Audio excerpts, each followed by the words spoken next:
Hello everyone and welcome back to your weekly podcast Talking the PS, where we round up all of the weekly PlayStation and gaming news for your listening or viewing pleasure right here on youtube.com/Helix Plays Games, and also available up there in the digital clouds on your podcast preference of choice. You're joining myself for another great show alongside my man of many pixels, Mr. Richie. Hello everyone. Hello indeed. Welcome back, Richie. Of course, Rob is not here this week because his audio was that bad for the previous 2 weeks. We've decided to get rid of him.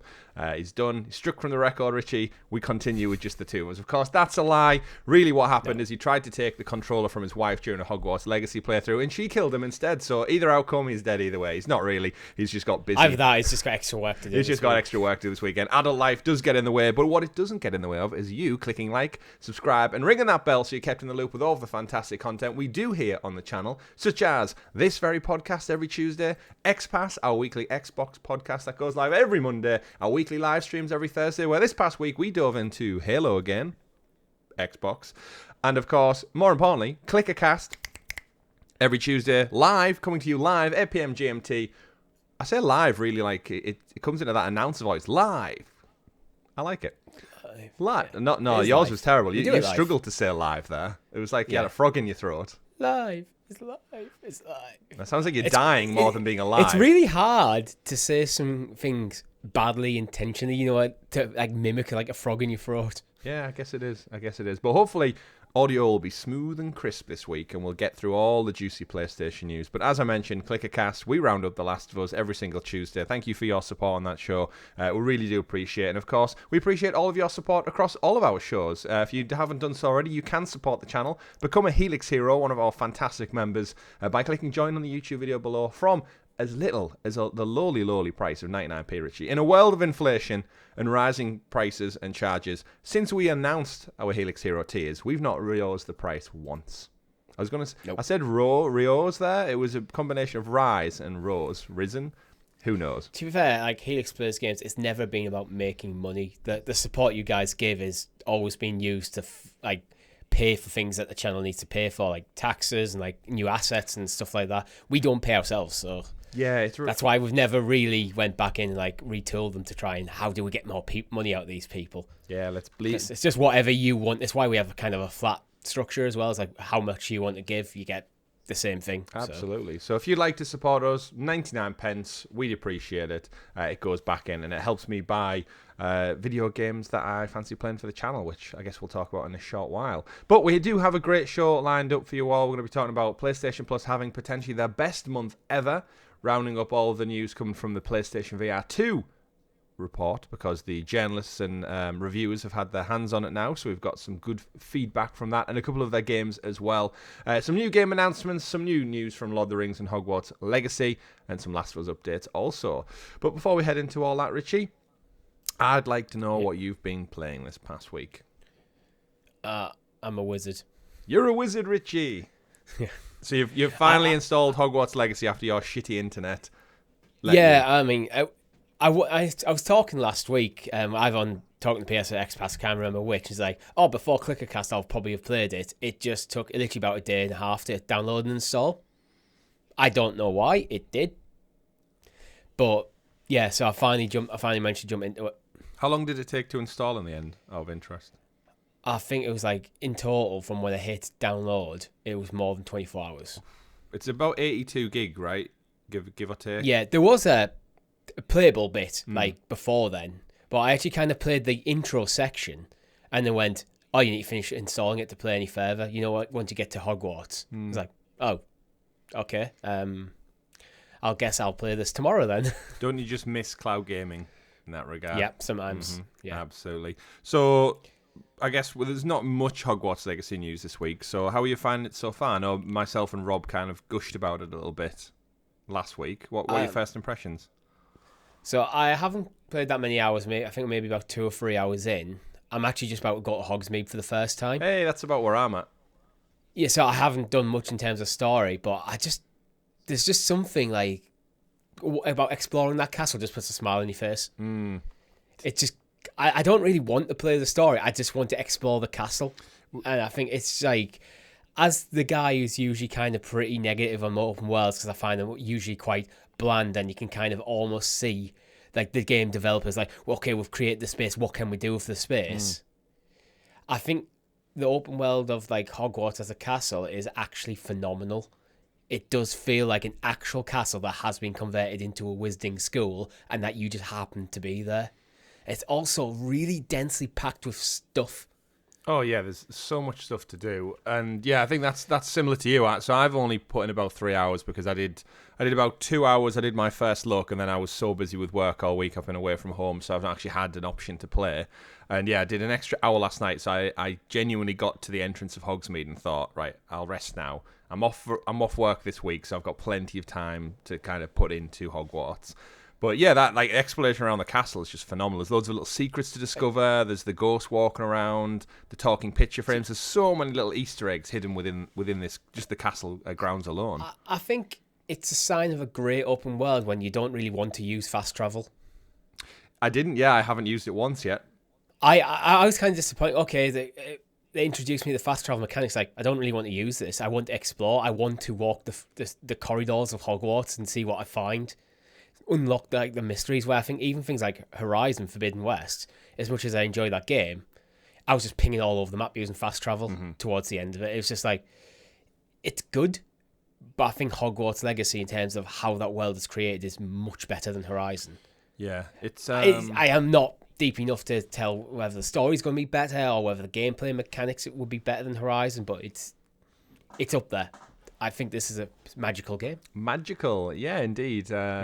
I'd absolutely echo that so far. Again, being a Harry Potter fan in my youth and kind of like a lapsed Harry Potter fan, as I said last week. We grew up with like the books came out when we were kids, so we were kind of the target demographic when the books initially came out. And then the actors are literally our age, so we've grown up with like the movies, like these guys on screen literally being our age. So I think there's always going to be something with our age group and Harry Potter because we literally grew up with this. Yeah, we really did. It's one of those where even last week I popped round my parents and my mother's trying to clear out the room for our incoming child. And she was like, oh, there's a bunch of books upstairs you need to get rid of. And I was like, oh, is that? I don't know what they are. All of them. And I was like, as soon as I saw that, I thought, oh. And all your listeners, it's the original Philosopher's Stone. Yeah, not the Sorcerer's Stone. Still with like typical child, there's a bookmark in it, which is just a Post-it note. Yeah. There you go, just a Post-it note. That's the page apparently I was up to. At least you're not dog-earing the corners. No, don't do that. Don't dog-ear the corners. But yeah, I've got all of the full collection, and interesting enough, my version of Goblet of Fire seems to have been exposed to the sun, ironically, and it's now faded. The side of it all is a very different yellow and red as to what it was supposed to be. Adds character. It does. It just looks very odd in the lineup of the rest of them when they're all fine. I think with books, there's two ways you can go. You can either have them absolutely pristine or beaten the hell up, and like either's fine. Either is fine. I have two versions of The Lord of the Rings purely because one that I read and one's the 50th anniversary edition, and I refuse to even open the page, just on the off chance I damage the book in some way, shape, or form. But yeah, absolutely magical. It does make me kind of yearn for having more open worlds like this. Like if you again, Lord of the Rings is one of them. Star Wars, I'm hoping as the licensing gets rolled out to wider games, we see a little bit of in Jedi Survivor, but it is very much in Fallen Order, but it's very much a linear experience where you are restricted to where you can go. I'm hoping actually in a way Ubisoft, with the way they tend to approach open worlds with whatever their game ends up looking like, we do see some kind of just let me be free and explore one of the richest worlds in kind of movie and TV book history. But I think with Hogwarts Legacy as well is it doesn't do the Ubisoft thing where it just jumps you in and you can just go explore this absolutely insanely massive environment, which to be fair, usually for Ubisoft doesn't need to be that big. It almost feels like a marketing thing where then how big can we push this? I think Horizon does that a bit, to be honest.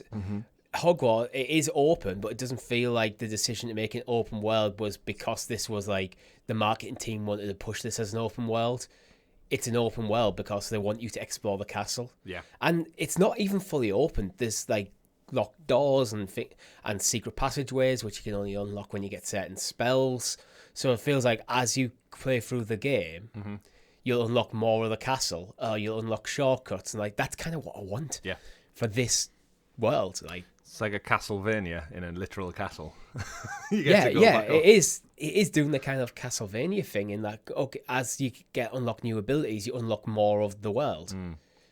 And you backtrack, but it feels like backtracking won't feel like, oh, I'm just running back through this corridor. It feels like, well, I'm going to Charms class. This is the corridor to go to Charms class. Yeah, that makes sense. It is a school after all. But yeah, I absolutely love it. I can't. Again, I want to get my teeth into it more just to see how the game plays and such. Time. It's like, you've probably had the same as me where you've only had bits of time throughout the week. It's like, do I play? But I've only got like 20 minutes to play. Yeah, I've not bothered. I need a good stretch of a couple of hours to just get lost in this. Now I'm off. It's Saturday at the time of recording. My plan tonight is just, when the wife goes to sleep, I will be up early until probably 2:30 or so, if not later.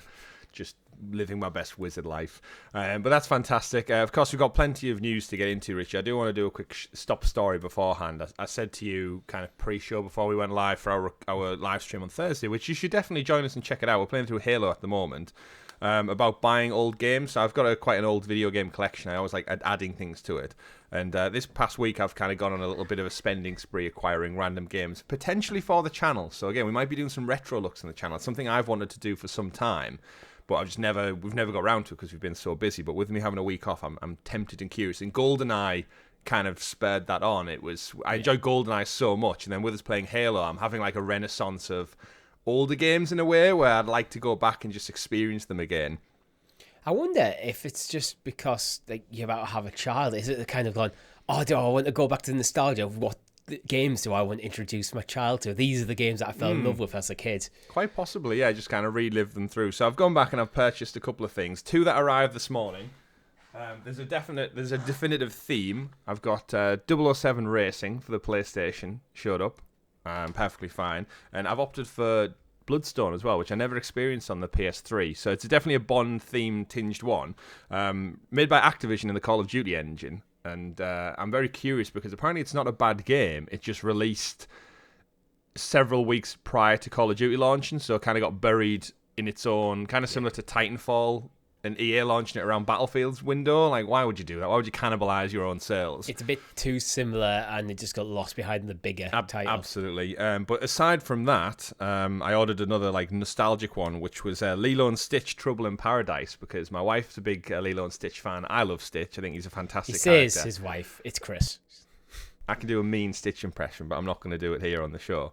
So I ordered that one again, all from eBay, and it came in. I said to you, Richie, just disc only, because I actually have the box and the booklet, but somewhere along the journey I've lost it. My sister's lost it because it was one of her favourite games as well. My brother's lost it. We all used to keep video games in those little sleeve wallets. Remember those? The cases? Yeah. Don't know why we did that. We got rid of the boxes. We ripped up and threw away the booklets and just kept the disc. What fools we were. It makes sense for CDs in your car because you can't store all the boxes. But when you've got I've got all these boxes on the shelf, but I'm going to put all my discs in this other thing. Yeah, but at the same time, I think when you're 7 or 8, you just think you don't care. Like, I threw away so many things in hindsight. It was like, damn it, why didn't I keep them? Oh, same. Yeah, but either way, this one came, Richie, disc only. Didn't pay too much for it. It was only £2.79. So I can't begrudge it that much, I guess. In an envelope. And you can see, video listeners, you can see the imprint of the disc. Now, for those who are familiar with a standard postage envelope, not wide enough to fit a disc in. So the disc arrived, and you can imagine what condition it was in. It's a 20-plus-year-old video game, no doubt covered in scratches from probably whoever had it back in there. I'm expecting a bit of wear and tear. Well-loved. Yeah, we'll say well-loved. So there's the disc. Looks perfectly fine upon initial inspection. Not too many scratches. However, sending it through the Royal Mail, cracked in half. Is it half? It's still one piece, I guess, one entity. But unplayable. Yeah. It's cracked right through to the middle of the disc. And yeah, let's just say that eBay seller was left a scathing review of carefully. Again, for £2.79, I expected at least to be in an envelope that was befitting of the size. Yeah, he's just rolled the dice on this. He's probably looked and went, I could get like a sleeve or something. I just post. Yeah, I could get a padded envelope, but I only paid £2.79. So why the envelope alone would probably cost another 99p? Yeah. So it could have even been as the postman put it through your letterbox. It could have, or it could have been cracked to begin with, and he's just done me over for £2.79. But alas, I'll have to do some more shopping around and try and source another copy of Lilo and Stitch Paradise, Trouble in Paradise. I'll take it down to Game and see if they do the disc polishing service they used to do back in the day, and see if that can bring it back to its working condition. But we digress. Nostalgia, classic games, PlayStation games. That is what we are here to talk about today. So Richie, in Rob's absence, could you do as the intro, John, in honours of introducing us to the properly prepared PlayStation perusing points, aka the news. Trying to go for Rob's pregnant pause. Pregnant pause. Yeah. Well, the only thing that's pregnant is my wife right now, so she's not listening to this podcast, so I can say that. Not getting a clip over the ear. Anyway, Richie, big news week, as we'll get into it all. Why would you get a clip over the ear for saying your wife's pregnant when she is pregnant? I think using her as like a news segment introduction, and the fact that she's so imminently close, anything I say can very much tip her over the edge right now. It's at that point where she's in pain constantly. Ankles are no longer ankles; they've swollen to a painful point. It's almost like get this thing out of me now at the stage. So hopefully she won't check out this episode. Either way, though, let's get into some PlayStation news, Richie. Thank you, of course, everyone who's tuned in. Our news is always brought to you by our wonderful Helix heroes out there, so shout out to you once again. You get early access to this very show, stickers and badges in your name next to live chat, and, of course, Richie's undying love. First story of the week, PlayStation Plus is going big. They're going mega big for the month of March. It was leaked earlier on last week, but somehow it's been confirmed before, quite early, actually. If we think March isn't until... These aren't the March games.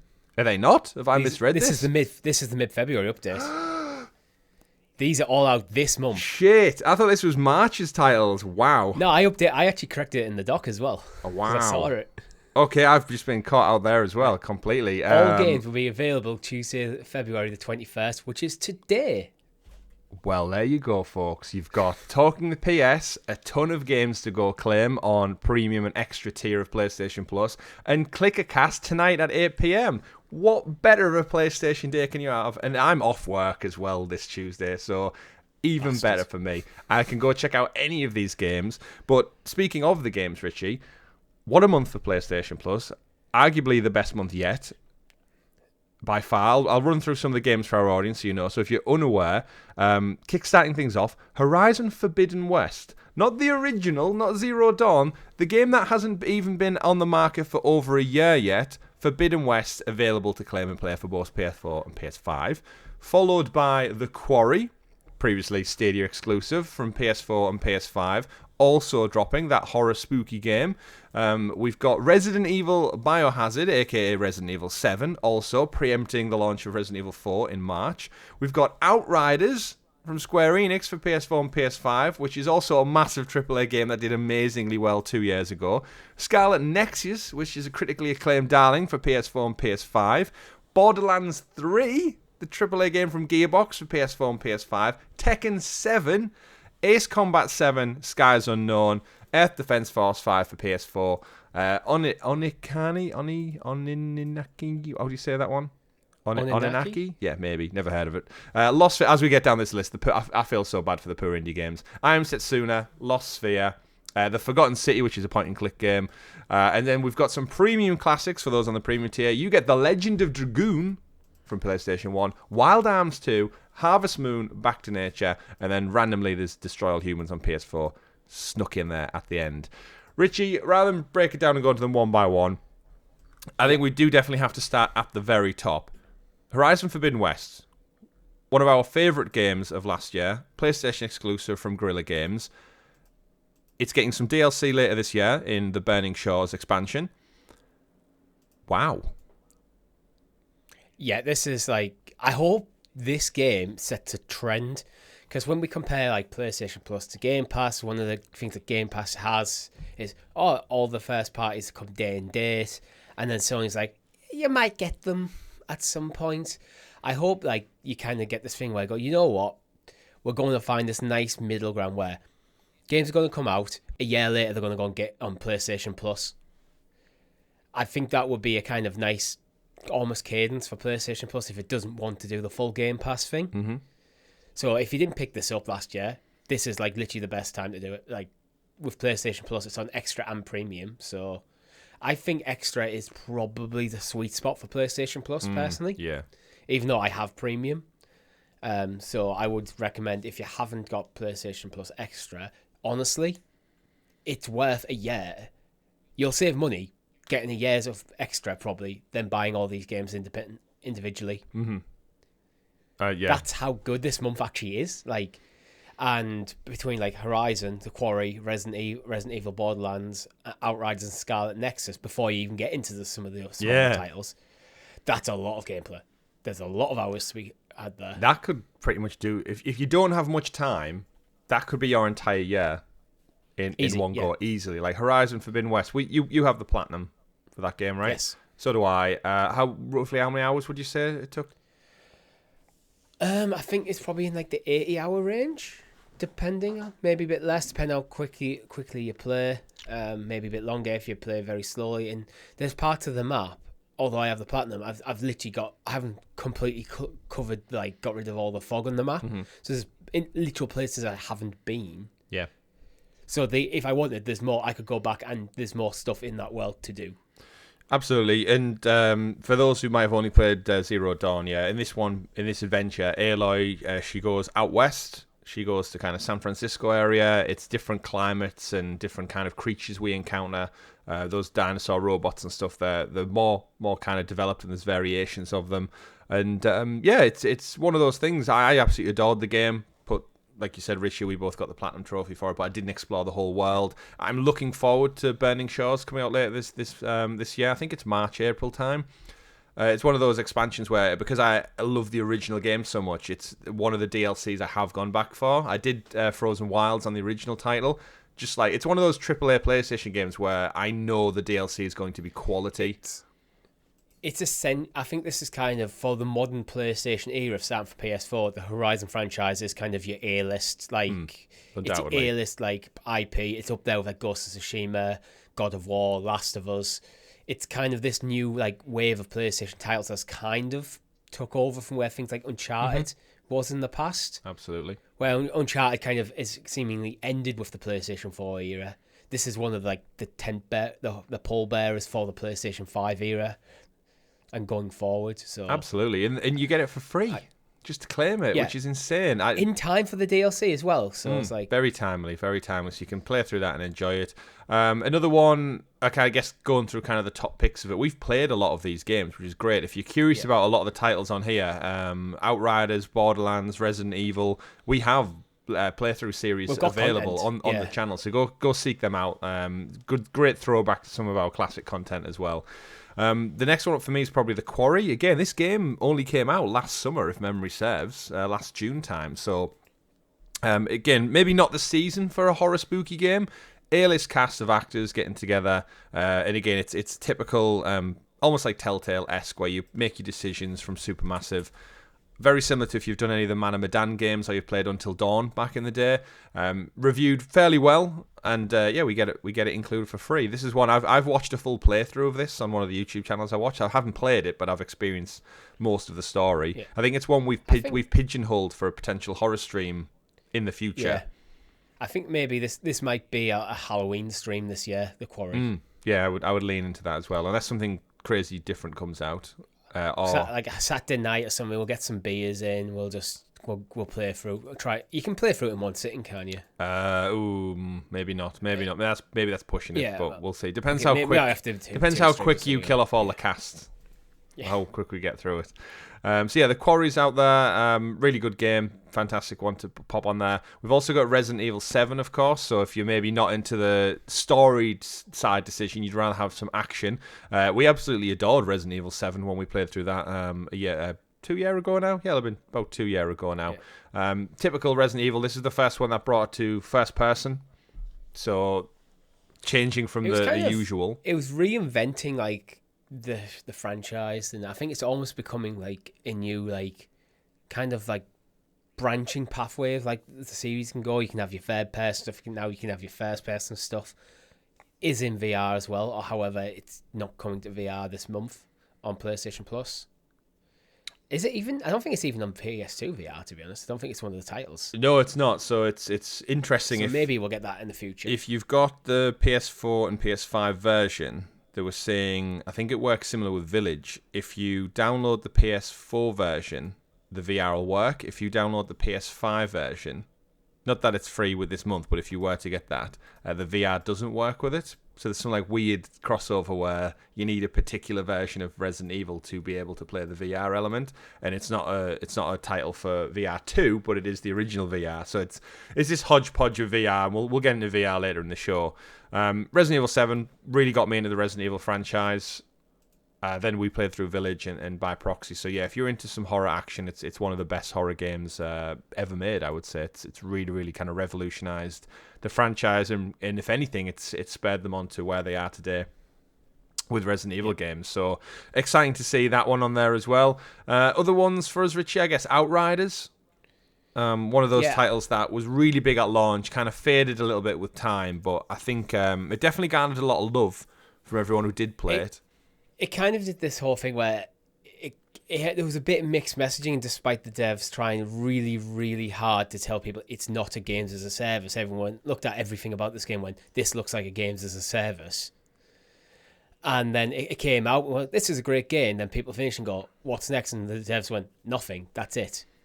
So it fell off a cliff, and I think it kind of really came back a bit. They had a few expansions, I think, which garnered it a few more. Well, like there was the World Slayer expansion, and then they did a second one as well. Can't remember what that one was called. It is I think it is a solid game. Like, yeah, it's kind of like the Division in space, I would say. Yeah, you get a over-the-shoulder third-person action game. You have a couple of powers depending on which type you pick, and multiple types of villains and areas to explore, whether it's solo or as a team. New Horizon was the update, by the way, the second one. And I definitely think we'll see a sequel. Remember when Square Enix sold off all of their IP? Outriders was one they actually hung on to. They didn't give it to the Embrace Group, which means they clearly see a future in it somewhere from People Can Fly.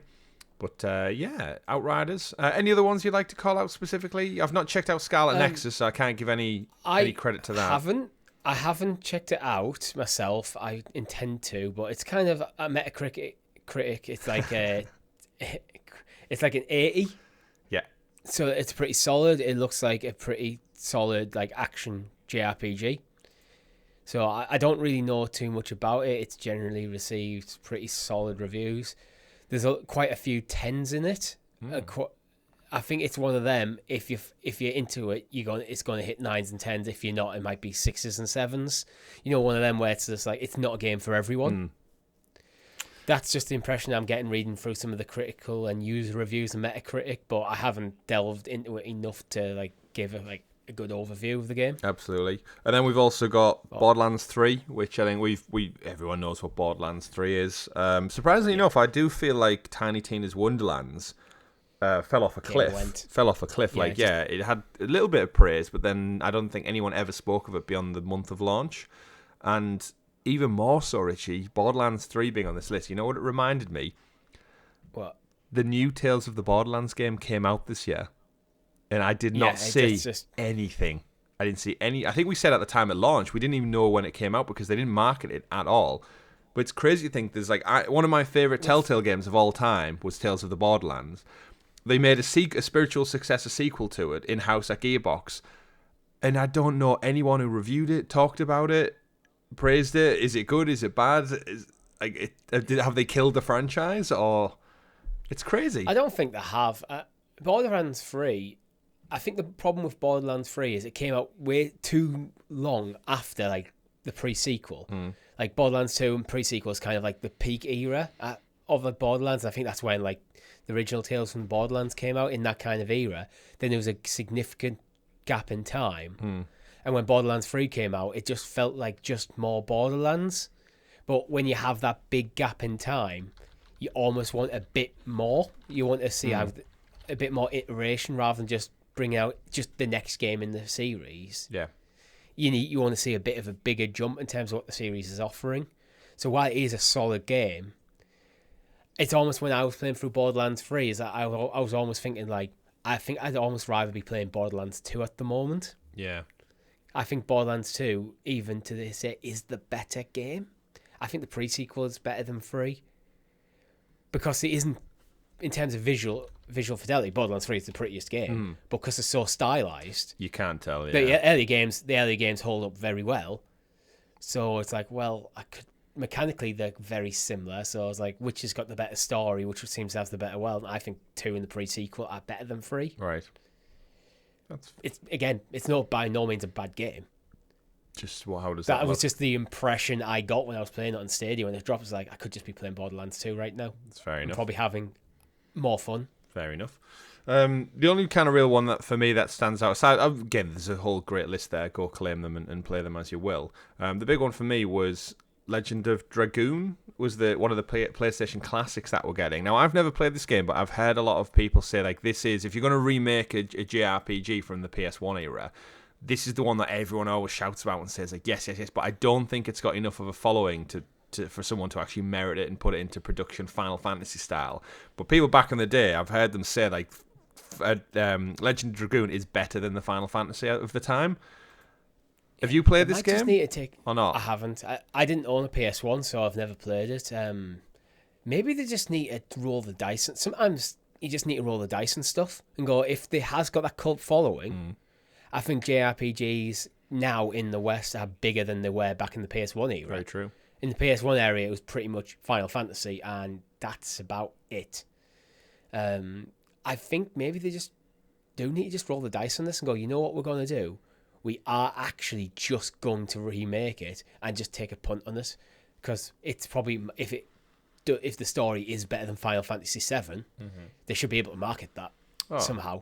Yeah, I mean, if it's got And that if following. it's got the modern sensibilities, it's like you look at things like how Persona's breaking through in the West, and like other game franchises, like the Tales of Arise, I think was probably the highest selling Tales game in the West. There's stuff like, I think there's fertile ground to bring back this sort of game with modern sensibilities.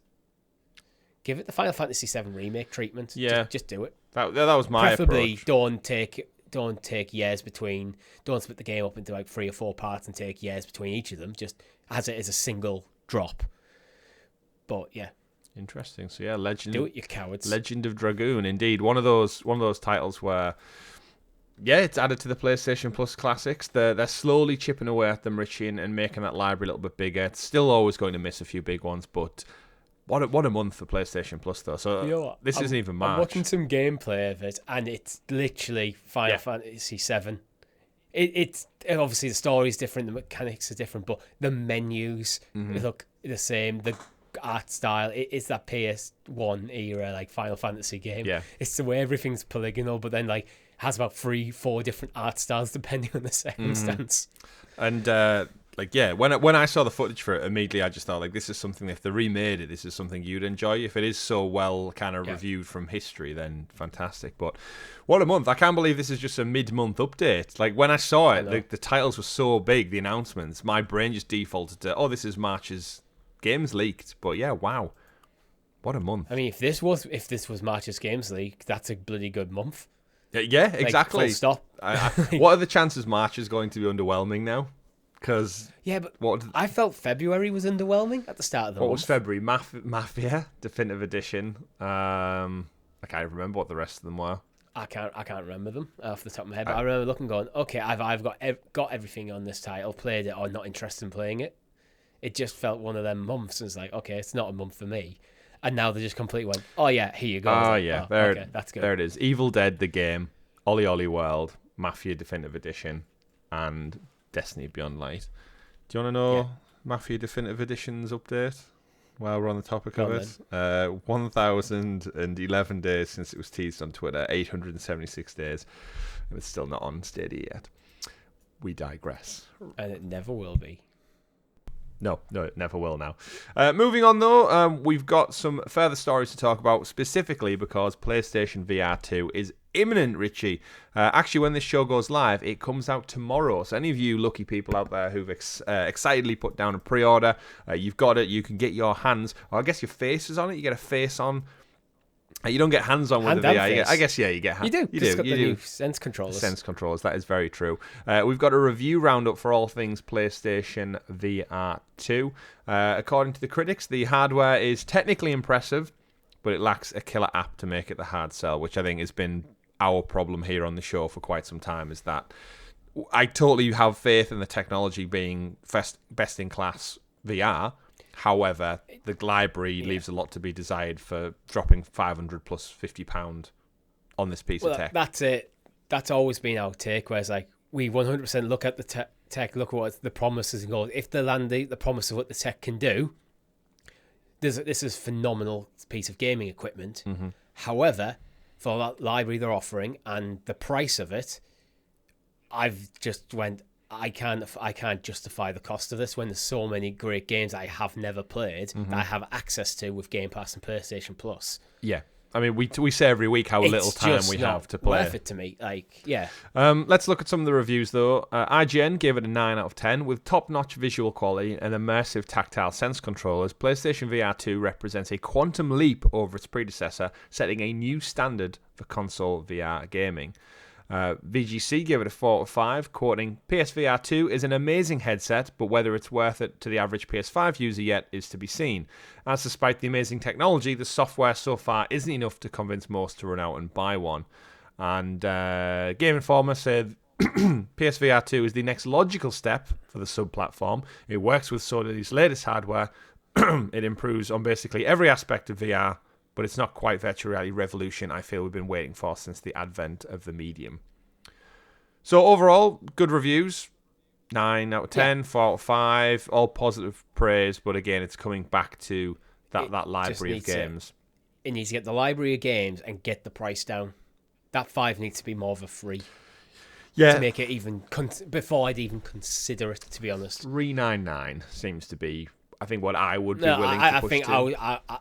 I would say 300 max for a peripheral, unless the games coming out are so incredible that I can't justify, like, well, why would I play this game in not VR when the VR is just elevating stuff so much higher? And I don't even think like Horizon, despite reviewing well, is to that quality. I just don't think, for me, with the money I have, this would have to be like, there's no way you can be a gamer and not have this. Yeah. Because these games you need to play. It's almost like every game that comes to it would have to be a must play to justify anything over than 300 for me. Because £300 alone is a lot of money. This is closer to 6. Yeah, I don't think you're going to get that at launch, I'm afraid. The original in 2016 launched at £349 in the UK. So with inflation and stuff, I think... And which is why I've never had one. Yeah. Like... But then that's the problem it has to overcome, all things considered. That again, if I can just buy the console and have, like, look at the list of games we've just rattled off for having the console itself and then a subscription, which is, I don't know, less than £10 a month maybe. Why would you then have to pay that extra chunk to then buy the extra games? Because you don't get VR games included in PlayStation Plus as it stands. I've said before, I think if the one that, like, PlayStation Plus Premium is kind of the weird, awkward child in the PlayStation Plus family. It's like, you only really get the classics in cloud, but Sony don't seem to care about the cloud. They keep everything nice and obscure when it comes to cloud. So even when you're going through the list, you don't know if things are going to cloud without actually going into the PlayStation Store and having a look. So if they put all the VR drops on PlayStation Plus Premium, suddenly you've got an interesting prospect, even at the higher price point, because like, well, if I drop 550 quid on the hardware and I got a year of PlayStation Plus Premium, and that means for the next year all VR games that drop on the platform I just get, that starts to become an enticing prospect for someone who's interested in VR gaming. Yeah, it's going to be very interesting to see how over the next couple of months they talk about the numbers or how, they need to figure out the sales are impacted. And it's always going to be a slow burn. They just need to kind of figure out what works. They need to find their audience and figure out what the audience for this hardware is and what they want and how can they serve them. Yeah, and it's all going to be about the support in the games. We've said that before. Of course, I hope they do it. This one does launch with Horizon Call of the Mountain, so back to that Horizon being in the definite forefront of Sony's mind at the moment. It's their brand that they're waving that flag for. With Burning Shores imminent, with Forbidden West going free, with the rumours of the remake and the multiplayer game and the free-to-play Genshin Impact style game, and a VR game to tie in. Call the Mountain, of course, is probably the first title that everyone, I'd imagine, who picks up this headset is going to test out first. There is no Astro Bot at launch with this one. There's no Beat Saber. Yeah, there's no Beat Saber. In the launch window, there will be Beat Saber, but between Guerrilla Games and Firesprite, some of the early reviews for Call the Mountain, of course, you don't play as Aloy, you live in the world as a Kaja warrior in first person, and you get to play through it. Reading from some of the reviews, Inverse gave it a 9 out of 10, and they quoted saying, Call of the Mountain succeeds where so many ambitious VR projects stumble for one reason: it keeps it simple. Core mechanics like traversal and combat have a generous margin of error and can be customized extensively depending on your appetite or lack thereof for a challenge. This keeps the focus on immersion and exploration rather than fiddling with finicky button inputs and timing. Reading from GameSpot, who gave it a 7 out of 10, they quote saying, The ongoing refrain of a familiar done well is the defining quality of Call of the Mountain. There's nothing revolutionary in the game that moves VR gaming forward. It doesn't do anything unexpected, so it ends up being exactly what it looks like. A well-made Horizon game in VR that has good climbing, good shooting, pretty environments to look at, as well as being able to showcase what can be done with the PSVR2. It's more than handily serves its purpose. And then I guess just to round out some good ones as well. 4 out of 5 from VGC. Call the Mountain is exactly how PlayStation should adapt its premier properties to VR. It takes the essence of the original game in bow combat and its credible design for creatures and focuses on an element of the main series that largely is rock climbing, making it compelling and extremely enjoyable.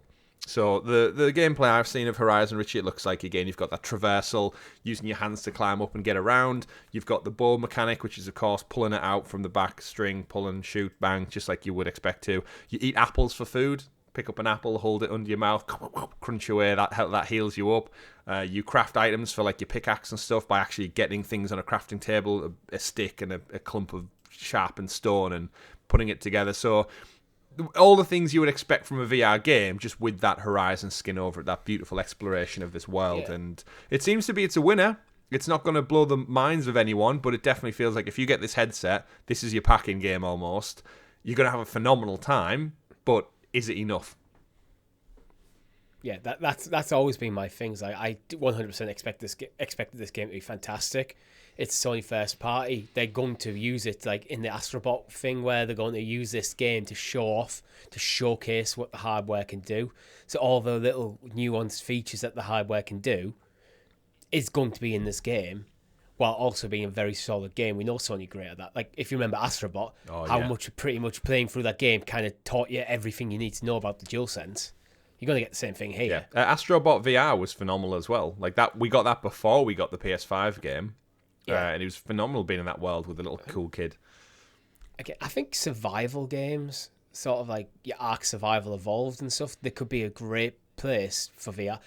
If you did it as like an MMO thing, so everyone is like, it's a survival game, but it's online, and so you're running around in your headset in your living room in your pants, and your mate's also doing the same. I think there could be something really cool there, especially if like the headset's got like built-in like microphones and stuff, so you can just communicate natively in real. Imagine that if you just had your headset on, you're in the world, me and you were just in a pub in a fantasy gate, and we just sat there quaffing pints while having just a chat, and it's just like my voice coming out my character, your voice coming out your character.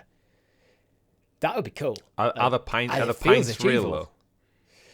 Well, we could have real pints as well. Pouring it over might be difficult. Pouring it over your headset, breaking your 500 pound piece of equipment. And then we go on a quest to kill some robot dinosaurs. Yeah, as you would do on a normal day. Why not? But it's good. I'm glad it's being received well. I hope it does get some good traction. My heart still yearns for a PlayStation handheld, and I feel like there's part of me which thinks if this VR fails to live up to expectations, they might pivot back to looking at a handheld in the next go round of research and development. So I think they just plough the money into cloud gaming and make deals with current handheld providers like Logitech and Razer. I love my Vita so much. It that way. Either way, it could be a Vita skinned. It could be Razer or Logitech thing, but made by use them as like an OEM manufacturer. I think it's time for a PSP 2. Quite quite personally, but we digress. Sony, of course, always do research and development into odd things that don't seem to make sense. And one of the rumours this week, if you picked it up on it, Richie, was Sony apparently plotting some wireless earbuds for PlayStation 5. So the rumours going around from Insider Gaming that Sony are looking for a wireless earbud-style product anywhere around April 2023 through till March 2024. So some point within the next year for a portable AirPod-inspired accessory that will allegedly pack 5 hours battery life and will come with a USB charging case like many of their contemporaries. Apparently the headphone is codenamed Project Nomad. And it's going to be out in the imminent future and in line with their in-zone PlayStation branding for all of their PC gaming equipment and should retail around $200, similar to a pair of AirPods or a top-end Bose headset or Hisense, whatever. Sony already make wireless earphones. They already have them. Yeah, which I guess goes back to, do you think this is just taking something they make and maybe slap a PlayStation logo on it to put that PS5 white aesthetic to it and then just say it's perfect for PlayStation? Absolutely not against that, but just enable all wireless earbuds to be used with PlayStation. Yeah. Just do that as well. You can have your own thing as well. It's just take your current product, put a PlayStation skin on it, and then sell that, but also just enable all wireless earbuds. Yeah. So, because to be honest, I don't really want. I've got a pair of Google Pixel earbuds, and I would quite happily use them with PlayStation if I could. I don't want to buy another set of earbuds just for PlayStation, especially if you already own. How much of a kick in the teeth would it be if you already owned a pair of Sony earbuds and then Sony go, yes, you can't use them ones. You have to buy the PlayStation ones, which are technically exactly the same. Because why would they reinvent the wheel? Oh, they'll add a couple of little things on there to it'll be a firmware lock. So I'm not against them doing this, but just unlock the ones that already exist. Yeah, I like similar to most people. Like I enjoy playing with the full-on gaming headset and stuff, but after a while, sometimes would just prefer something a bit lighter on my head or something that's not compressing my skull a little bit. And if you're only jumping on something without a cable, or that too, absolutely. Yeah. I mean, you can get wireless ones, but again, they're very expensive. So yeah, it makes sense. All the other manufacturers do them for their phones and tablets and stuff. So why wouldn't Sony, as you said, Richie, who already make they already do it, top quality Bluetooth wireless headsets? Like Sony have been the kings of music for decades now, well beyond before PlayStation even existed. So with the Walkman, but yeah. In the future, we'll keep our eyes out for that and see what ridiculous price point they slap onto that one. Moving on to some new stories of the week. Rob's unfortunately not here for this story, but Firaxis, the developer between the more recent Marvel's Midnight Suns, just teased out that they're currently in active development on a new Civilization game. So Sid Meier's Civilization will return. My guess is Civilization 7. Richie, does that seem like a fair assumption? Yeah, it seems perfectly fair. So they confirmed. I think it's about time for a new one as well. Yeah, I mean, they've done XCOM. They did Midnight Suns, as I mentioned, which Midnight Suns critically received very, very well. Commercially, didn't do that great. I don't know anyone who bought it. I don't hear anyone talking about it from our gaming circles and the kind of the podcasts and stuff that we watch. It had that Marvel IP, just like Avengers, and it seems to have just not caught on with its market. I don't know whether it's a Marvel problem at the moment or it's the type of game it was, but yeah, great game that no one played. I think people played it. I know some people played it. It's not one of them games that is so revolutionary. It just kind of lingers in the mind. Mm-hmm.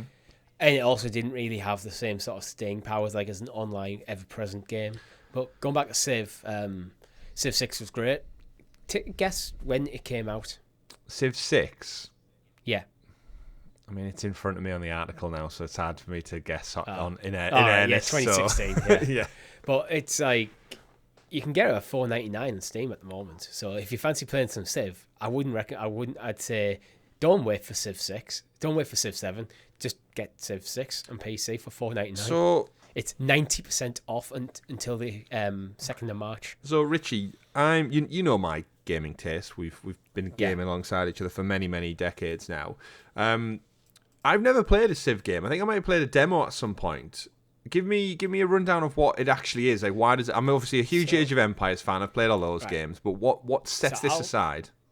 I'll start with Age of Empires as a kind of starting point. Mm-hmm. So Age of Empires is a real-time strategy. Yep. Civilization is a turn-based strategy.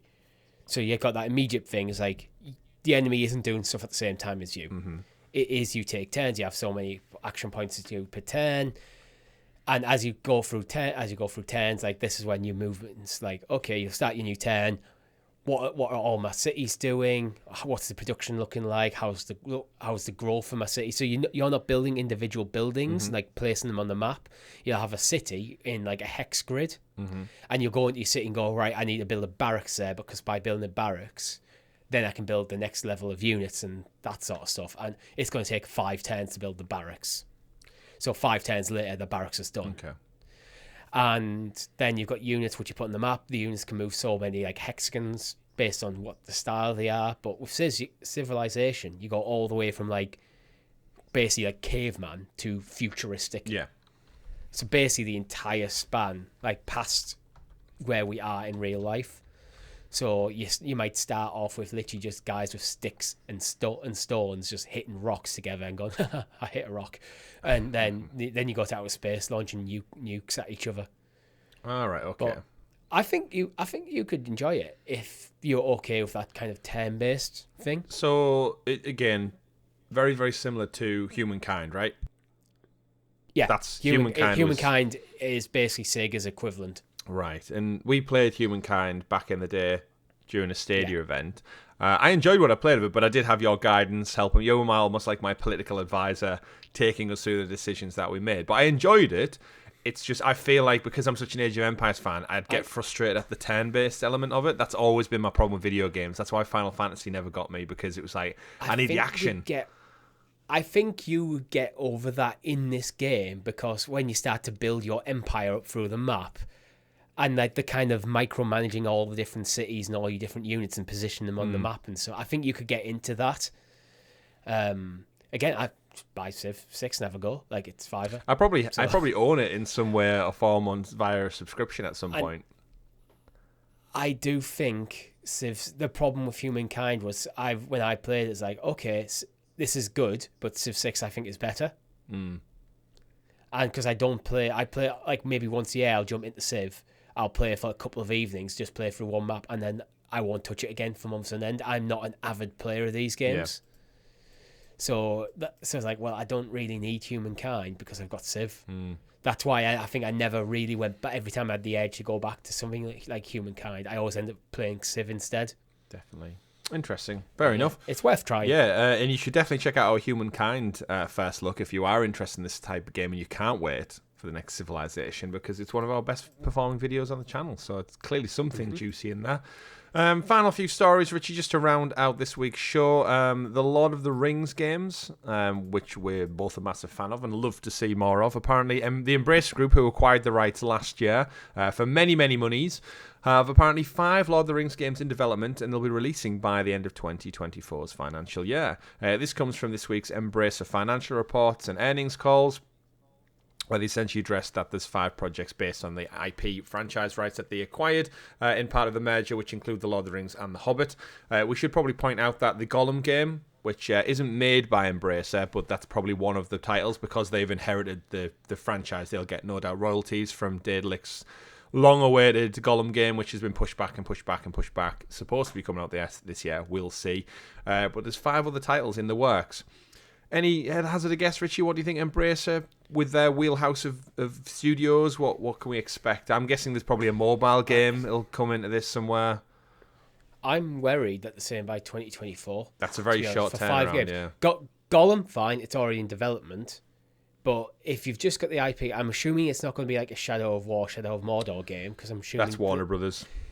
Even if they have the Lord of the Rings rights, I'm assuming the Shadow of they rights don't have WB. the movie rights. So anything New Line Cinema or Warner Brothers publishing, they don't have like the likeness or design for that. So that's why the War of the Rohirrim movie, the animated movie that's coming out this year, I believe, that's made by Warner Brothers in-house. So it will look like the movies aesthetically, but it's not part. It's so confusing with these rights. So there's like four games that we assume these are games that are in early production at this point. It feels like that's not enough turnaround time, and Embracer have had a few flops where, what was it they brought out recently where it was Saints Row? Yeah. Where Saints Row just felt like an attempt to make a AAA game that felt like 2.5 there. It didn't quite make the step up. Mm-hmm. And I'm wary with that turnaround time. That might be... I mean, these games may have been in development for years already, for all we know. And now they've got the IP that can actually go, oh yeah, we've been working on a Lord of the Rings game. Mm-hmm. This might have been like, let's work on this game. And we're going to try and get the license. If we get the license, then you can start putting like the Lord of the Rings skin over things. But I don't know. It just feels like Embracer. I want to see them succeed. I want to see them take that step up into like become a big AAA publisher. I want to start viewing them alongside your Activisions, your Ubisofts, your Square Enix, these third-party publishers and developers who when they bring out a game, it's going to be a AAA experience. Some might land well, some might not. It happens. I want to see them enter that category, but I just don't. I think they're not there yet, and I worry this might be the IP doing the heavy lifting. You might end up with a Marvel's Avengers situation, where the game is not quite as good as you want it to be. Yeah, that's my fear. As a big Lord of the Rings fan, anything that doesn't kind of represent the likeness of the movies needs to do a lot to win me over to start with. Going back to Hogwarts Legacy at the start of the show, that game feels like it would be a fantastic game without the Harry Potter IP. And the IP elevates, it seems to have this like synergy where the IP elevates the gameplay and the gameplay elevates the IP, and like it's a kind of like catalyst of like awesomeness that kind of happens. Where with Marvel's Avengers, it felt like, okay, we've got an okay game with a fantastic IP, but when the IP isn't doing the heavy lifting, the gameplay is just kind of flat and a bit bland. Indeed. So it just they need to find that perfect like combination of the IP, what works for the IP, what gameplay works for the IP, while still being a great game in its own right. Yeah, I think they can do it, especially with things like Crystal Dynamics and stuff now. They've got teams who are capable. If they give it to the right studio, because remember, they're already working on a new Tomb Raider game, a new Deus Ex game, and hopefully a Gex game, but we'll see. Deus Ex to Gex, we'll see. We do have Return to Moria coming this spring, which again, I'm guessing the rights go to them. It's not made by Embracer Studio, so whatever that looks like. But Embracer are all over the place, it seems like. Obviously, as you mentioned, Saints Row is a bit of a flop for them. The fact they've went in and kind of redid their approach and policy to games. I think they acquired all this IP and they're hoping to just see immediate riches, but that may not necessarily be the case. So they'll find the way. I actually believe in Embracer. I think they will eventually find the way to take the step up. Yeah, well, I mean, they've got enough IP, hopefully. Give us Time Splitters, goddammit. What the hell's going on with that? Just take your time, to be honest, Embracer. I think that's the main thing you need to do. Be ambitious and take your time to achieve your ambition. Don't get into the trap of starting to cut down features and make the game a bit more mediocre to hit like financial targets. I know you kind of have to, but yeah, give your developers the time to do their best work. Indeed.